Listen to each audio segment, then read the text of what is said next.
अस्सलाम वालेकुम नाजरीन, मैं हूं आपका मेज़बान अली उस्मान वट्टू और आप देख रहे हैं PSP KG न्यूज़।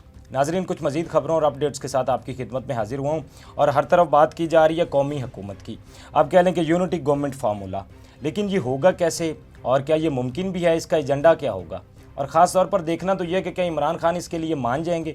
तो इस पे तो आगे चल के हम लोग बात करते हैं। फिर इमरान खान साहब एक बात से इनकारी भी हैं, और वो किस बात से इनकारी हैं जी? ये अंसर अब्बासी साहब ने अपनी एक खबर के अंदर बताया, तो इसकी डिटेल्स भी आगे चल के हम लोग डिस्कस करते हैं। मैं इसकी सारी तफसीलात भी आपके सामने रखता हूँ, लेकिन उससे पहले हम लोग बात करते हैं थोड़ी सी अडयाला जेल की कल की सूरत हाल मैं आपको बता देता हूँ।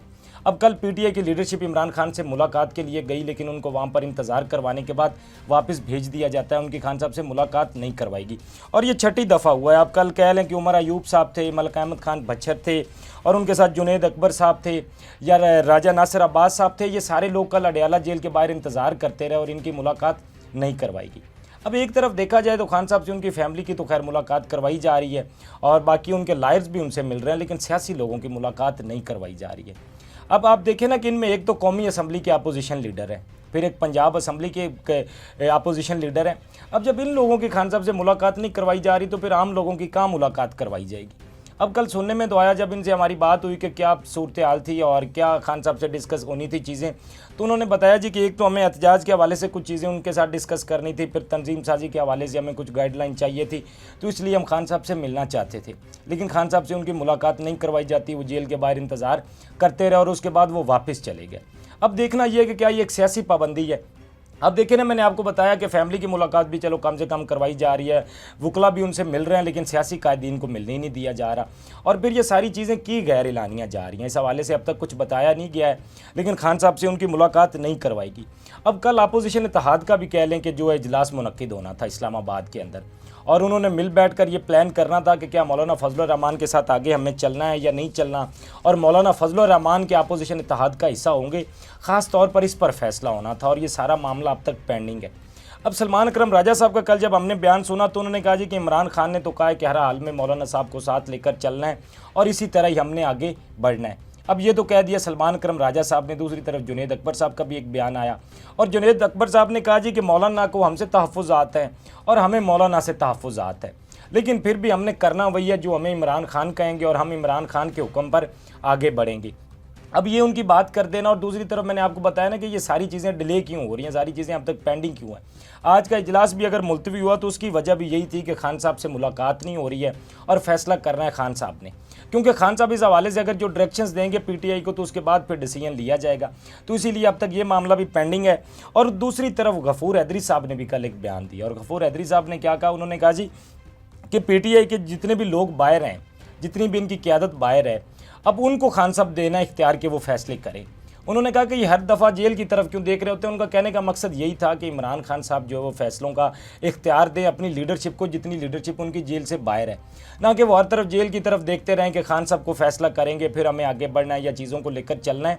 तो लेकिन PTI के लोग क्या समझते हैं? PTI के लोग तो ये समझते हैं कि इमरान खान फैसला करेंगे और उसी फैसले को लेकर उन्होंने आगे बढ़ना है, और सारा फैसला जो है, जितने भी फैसले होंगे वो खान साहब के होंगे, और इसीलिए हमेशा जो है वो जेल के अंदर जाते हैं, खान साहब से मुशावरत के बाद चीज़ें आगे करते हैं। और ये मैंने आपको पहले भी बताया था कि मौलाना फजल रहमान चाहते हैं कि जितने भी फैसले हैं वो अपोजिशन इत्तेहाद करे, और अपोजिशन का इत्तेहाद सारे मामलात को लेकर आगे बढ़े। तो अब भी आप कह लें कि JUIF यही चाहती है कि जितने भी फैसले हैं जो लीडरशिप PTI की बाहर है, फैसले वो करे। बहरहाल अब इसमें देखना होगा कि क्या चीज़ें होती हैं और क्या कुछ होता है।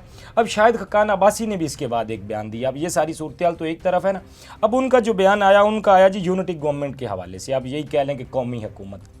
अब उन्होंने कहा जी कि गैर मामूली सूरत हाल है मुल्क के अंदर, और इसका गैर मामूली हल ही हमें ढूंढना चाहिए। और इसका गैर मामूली हल उन्हें लगा क्या है? सबसे इंटरेस्टिंग बात तो ये है ना, क्योंकि उन्हें लगा कि मुल्क के अंदर अगर वो कौमी हुकूमत की ज़रूरत है, तो आखिर वो क्यों है मुल्क को कौमी हुकूमत की ज़रूरत?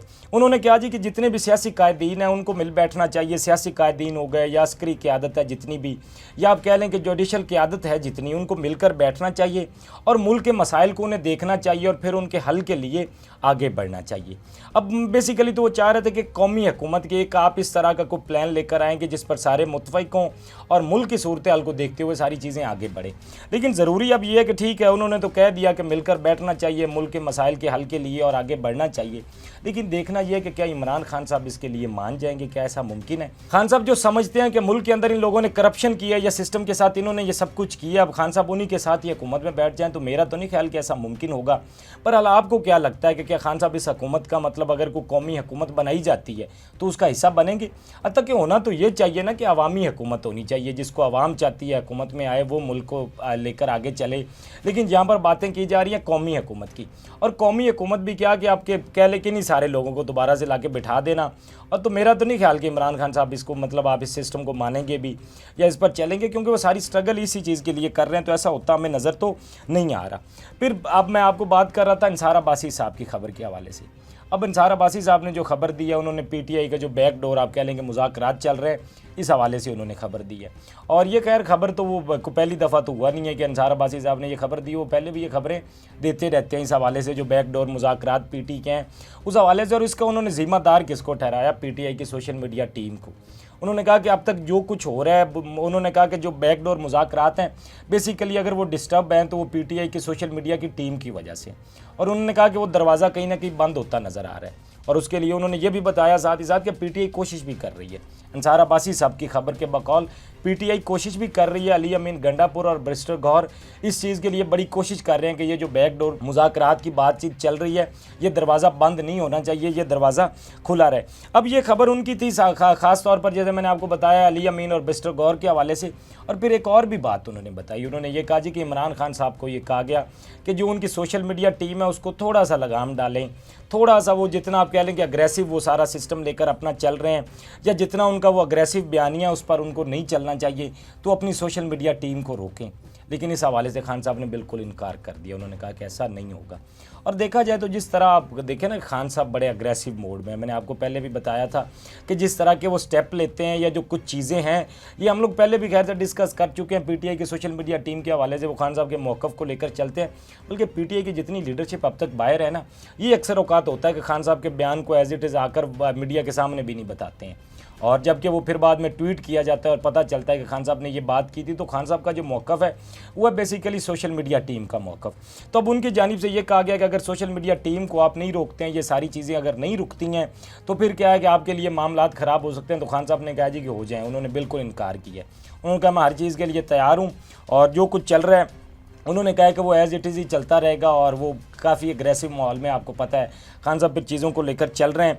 तो ये आप कह लें कि कुछ अंसार अब्बासी साहब की ये खबर थी।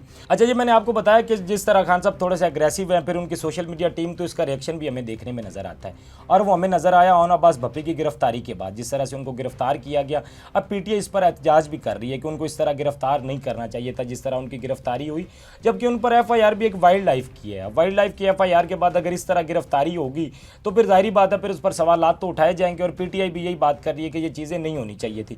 और ये उसी चीज़ का ही रिएक्शन है, जैसे मैं आपको बता रहा हूँ, सोशल मीडिया टीम की बात करें या इमरान खान साहब जिस तरह अग्रेसिव डिसीजन ले रहे हैं, जबकि उनकी जानिब से रोका भी जा रहा है कि ये चीज़ें अगर ना करें तो शायद कुछ चीज़ें बेहतर हो जाएं, लेकिन इमरान खान साहब ने कहा है कि नहीं, ये चीज़ें होंगी, और उसके बाद फिर रिएक्शन तो सामने आने ही है। खैर, ये तो कुछ सियासी खबरें थी। अब थोड़ा सा आपको मैं अदलिया का जो है हवाल बता देता हूँ, वहाँ से भी कुछ खबरें आ रही हैं हमारे तक, और वो खबरें जिस तरह की आ रही हैं वो मैं आपके सामने रखता हूँ। अब लाहौर हाई कोर्ट के अंदर 1 साल के अंदर 2 इस्तीफ़े आ चुके हैं। एक इस्तीफ़ा पहले आया था और एक इस्तीफ़ा अब आया है, और ये आप कह लें कि ये जस्टिस अब्दुल अजीज़ साहब हैं जिनकी जानिब से आप कह लें कि ये इस्तीफ़ा आया है।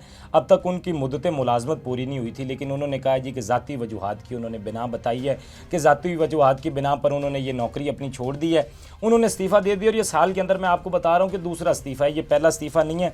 इससे पहले भी जस्टिस शाहिद जमील साहब ने इस्तीफ़ा दिया था, और उनके बाद अब ये जस्टिस अब्दुल अजीज़ साहब का इस्तीफ़ा देना, तो मतलब इससे ये ज़ाहिर होता है कि सिस्टम के अंदर जजेस के लिए काम करना बड़ा मुश्किल हो गया हुआ है। अगर कोई मेरिट पर काम करना चाहता है तो उसके लिए बहुत सारी मुश्किलात हैं, और ये एक सवालिया निशान है सिस्टम पर कि आपका दूसरा जज ये 1 साल के अंदर इस तरह नौकरी से इस्तीफ़ा दे के जा रहा है, जबकि अब तक उसकी मुद्दत मुलाजमत पूरी नहीं हुई थी और उनको काम करना चाहिए था। लेकिन फिर जिस तरह की सूरत मैंने आपको बताया, तो ये दूसरा इस्तीफ़ा है लाहौर हाई कोर्ट से। अब ये तो लाहौर हाई कोर्ट की खबर थी, फिर इस्लामाबाद हाई कोर्ट से भी ये खबर है, और वो खबर बड़ी इंटरेस्टिंग है। अब वो खबर इंटरेस्टिंग कैसे, मैं आपको बता देता हूँ कि जस्टिस बाबर सत्तार साहब ने अपने सेक्रेटरी को कहा जी कि एक ख़त लिखें जो कि ख़त लिखा भी गया, और उन्होंने कहा था जी ख़त रजिस्ट्रार को लिखें।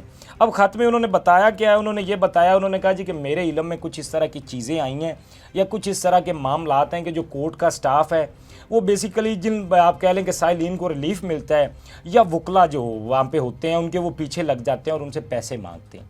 अब पैसे इसलिए वो मांगते हैं क्योंकि किसी को अगर रिलीफ मिलता है ना, एक साइल आया कोर्ट के अंदर, उसकी कोई ज़मानत मंजूर होगी या नाम इसी एल में था, उन्होंने निकाल दिया, तो वो खुश है।